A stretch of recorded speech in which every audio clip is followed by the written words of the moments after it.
This is an image of Eta Carina taken with the Hubble Space Telescope, and there's a lot going on in this image. If you go down into the very center of this image, you can see this bright spot here. That's actually two stars, much more massive than the Sun, that are in orbit around one another. So what you see here are these two lobes of material, and they are from a giant eruption that the star had about 200 years ago. And when these massive stars are near the end of their life, they become quite unstable.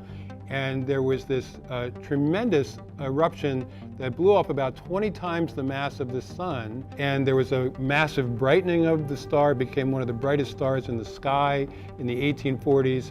And what we see here is the result of that massive eruption and these lobes of material that are slowly making their way out into interstellar space. Mariners at the time used it as a navigation aid.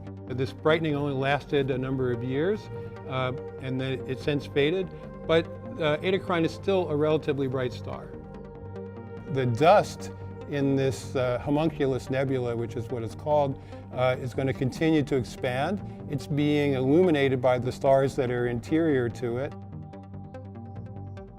Here's another image of Eta Carina taken with Hubble. It looks a little different. Hubble is outfitted with very specialized filters that can see the light emitted from specific atoms at specific wavelengths. The blue shows you where the magnesium is emitting light. The red shows regions where nitrogen is emitting light. They have different ionization states. They respond to this ultraviolet light in different ways.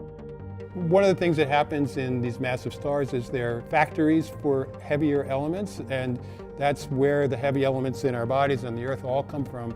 Stars like this, supernovae, and massive stars that process them and eject the material back out into space. And that's sort of the hard work that astronomers want to do, because we want to understand all the details of what's happening in this nebula. That's what these extraordinary eyes that Hubble has allow us to do.